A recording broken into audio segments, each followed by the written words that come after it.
Good evening and welcome to Washington Week. Like all of you, I'm trying to figure out if there's a method to the seeming madness we've all experienced this past week. This is the kind of week in which you shouldn't, among other things, look at your 401k too closely. I did. Mistake.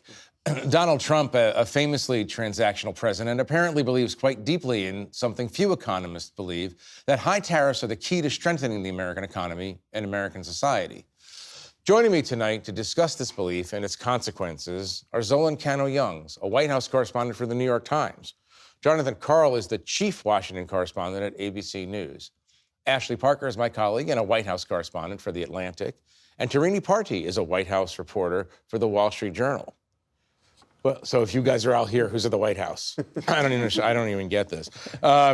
Welcome, all of you. John, Chief. We call you Chief. Yeah, go ahead. Chief. Let me start with you. Just can you walk us through this week?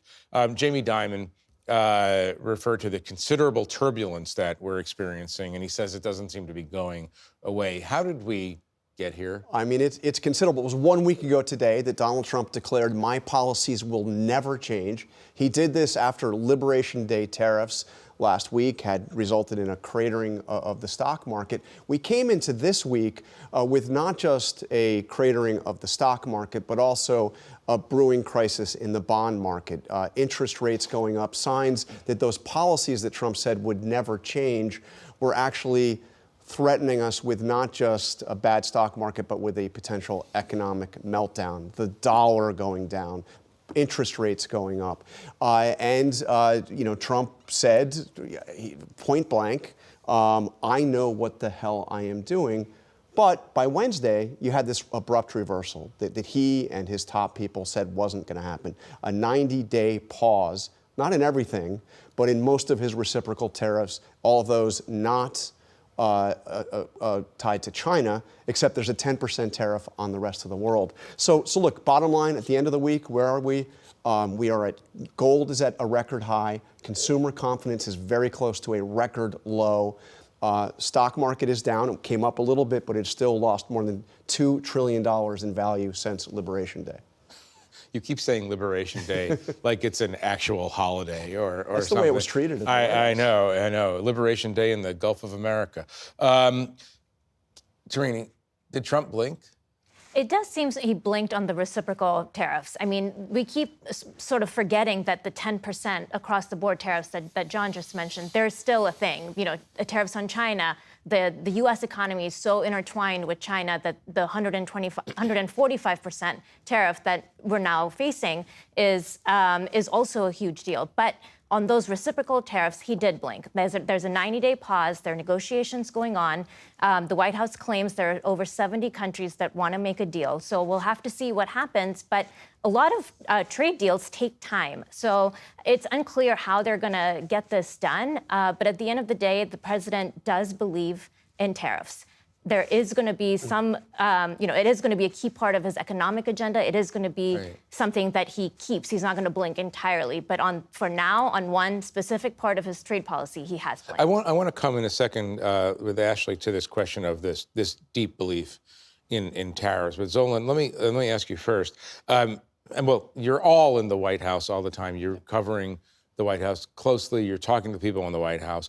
Is there any plan? Actually, you know what? I want you to watch Scott Bessent, the Treasury Secretary, and Carolyn Leavitt explain to us the deep strategy here. Let's watch this. This was his strategy all along, and that you might even say that he goaded China into a bad position. Many of you in the media clearly missed the art of the deal. You clearly failed to see what President Trump is doing here. Zolan, did you miss the art of the deal? No, I didn't. It would be accurate to call that a spin. You're under oath, by the way. And I'll say it again. It would be accurate to call that a spin. Okay. We can cut through that. The White House, after this saga, has said that this was all part of the plan. This is all part of President Trump's deal making. What this episode showed us is that In a time where it's been hard to find guardrails against this president, we found one, and that was the bond market. Some of his officials went to him this week and pretty much showed him how this was impacting U.S. treasuries, and that's where he backed off here. It was not all part of one orchestrated plan, and that's also evident by the mixed messaging we saw from the president and his aides, some of which were saying he's going to dig his heels in and keep all these tariffs in place, others saying that this was a negotiation tactic. It was all mixed message, and at the end of the day, he saw the bond market and acquiesced. I want to come to that question, but stay on this issue of the aides, because you know, one of the things about Trumpology or Kremlinology here is everybody's always trying to figure out who he's listening to, who he's not listening to. Does he listen to anyone? Is there a planning mechanism here? Are there two different White Houses, the official White House and the White House that operates improvisationally in Trump's hands? Who is influencing this seemingly chaotic process right now? Any insight? Well, he did say people were getting a little bit yippy as he brought down, and I think the people that were getting yippy were not necessarily his aides in the White House. It was what he was hearing from his newfound friends on Wall Street, CEOs. He was hearing from Jamie Dimon went on Fox Business to basically send a message directly to Trump through the best way to send it to him was on television to warn that this was at risking a recession, that this was going to be something that was going to be a recession caused by one thing, his actions. Right. And that's what caused him to come back. And Bessent certainly was a vehicle of that within the administration. Right. But also Ashley, when Trump's, I was going to say, when Trump says, and this is classic Trump, he says the quiet part out loud, he sends his aides out to claim defying credulity that this is all part of the plan, and then he goes out several moments later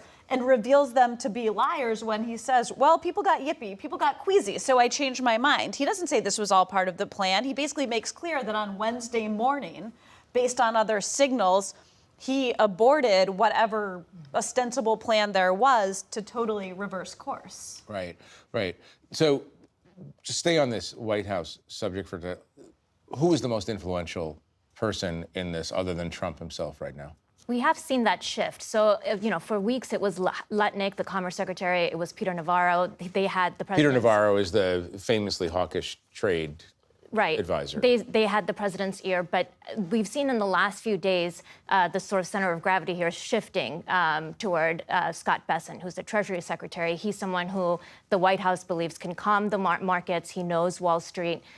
He can sort of send that message out a little bit better than sort of the mixed message that we've been hearing from others. a little deeper on that. The Scott Bessent, before he became Treasury Secretary, have a fixation on the importance of tariffs?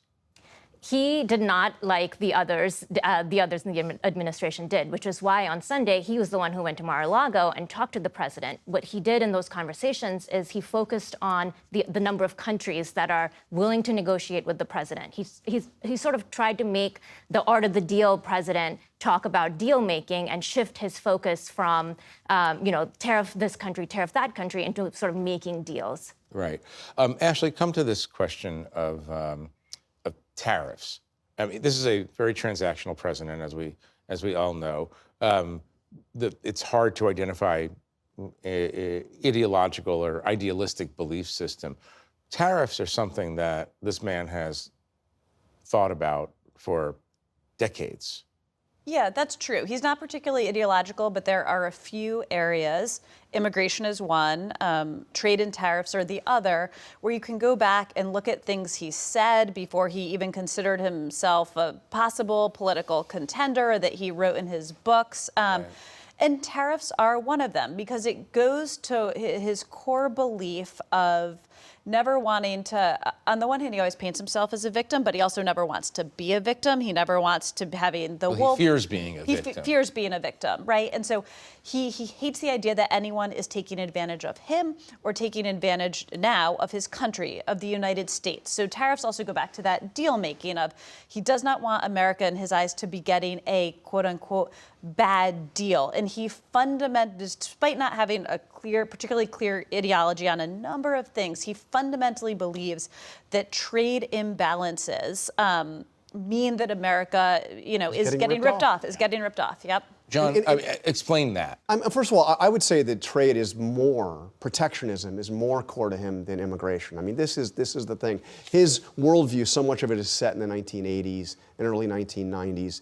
And in this case, it was the Japanese and Japanese cars and Japanese motorcycles. And the Japanese were buying Rockefeller Center. They bought Pebble Beach. And this, America was getting ripped off and the Japanese were ripping us off. Well, then, the Japanese economy didn't grow and ours did grow. He's on to China. But it's always the notion that America's getting ripped off. So yes, if we're buying coffee beans from Colombia, you might argue that's because we don't have coffee beans in America. Right. but we give money and then they give us coffee and we're all supposed to be happy. We're not really getting ripped off. We got coffee beans. And even immigration, briefly at its core, comes back to that idea of getting ripped off and getting a bad deal. When he talks about it, right? So these people are coming, they're taking your jobs, they're taking your social security, which is not true. They're paying into a system where they're not really getting back. But again, it's that you, the American, are getting a bad deal from another country or from a person from another country. That is the through line, the getting ripped off. Just stay on this for 1 second. It's an open parenthetical sort of question, but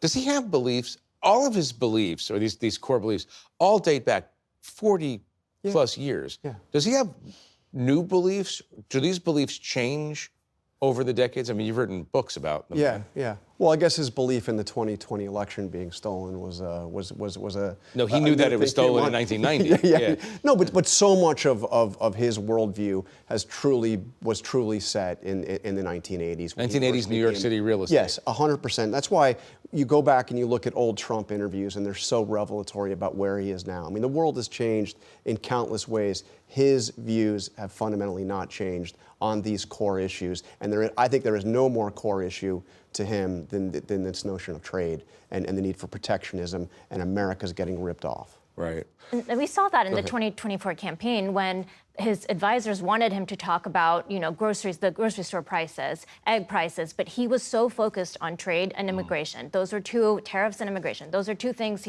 he loved talking about. Obviously, he liked to meander into other topics, but those were the two issues he remained focused, even though his advisors wanted him to go specifically on grocery prices over and over again. So what do we know about what his base thinks about trade and tariffs right now? How long are they going to go for this ride? Well, you did have, we recently did a story where we went back to some of his voters. My colleague called some of them, and I think there's a attachment and still an energy around the messaging around America getting ripped off and around tariffs. However, people don't want consumer prices to go up. People don't also like where their 401k goes as well when you have a period like we just saw in the last 2 weeks. And when some of my colleagues went back to some of his supporters and asked, what are you thinking about all of this as you watch your 401k and what have you? Some people were saying, this isn't what I asked for, not this level of tariffs. I'm okay with him putting America first, but not if it impacts my retirement savings account. Right. And maybe his grand scheme over the course of several years would work, and somehow American manufacturing would come back. If that's true, it's going to take a long time. The thing that will happen pretty close to immediately is prices going up. And that's going to be a big challenge. And remember, he said during the campaign, I'm bringing prices down on day one. That was the promise to his base. So now, if you have this gamble where you say, look, I'm implementing all these tariffs, you just go through some, in their words, short-term economic frustration, and American manufacturing will be back. Well, for one, it's unclear just how short-term that will be, and that's also not what was said during the campaign. And his advisors are acutely aware of those promises. Every single one who I've talked to says that the midterms will be an absolute disaster unless he is able to fulfill his promises. And when you ask them what promises, first and foremost are those economic promises. It's those grocery prices, it's no tax on tips. They understand that that is key to his political success. These factories that make iPhones are not going to be built between now and the midterm election. I mean, It's going to take a lot. Even if we didn't have an unstable situation, a lot of manufacturers are going to be like, the tariffs come in, the tariffs go away. We don't know what's going to happen in the future. We're not going to spend 10 years investing in manufacturing where we could do it cheaper somewhere else. I mean, it just doesn't. I do think, though, it's hard to kind of say just how much this will sway his base until we do see consumer prices go up for a long period of time. As of this point, like, this has still been a back and forth, and just how much it'll actually move his base, I think. And also, there's going to be scapegoating. I mean, it's it's not going to be Trump's fault if prices. Whose fault is it going to be? Well, it's obviously going to be Biden's fault, and it's going to be a bunch of other. But it's not going to be Trump's fault. And his core supporters, are going to think that he's trying to fix the mess that he inherited. You know the supporters as well as anyone. How long can you blame Biden before it sounds like? I mean, he's trying. He's not relenting I guess we'll find out on that defense. We're going to find out.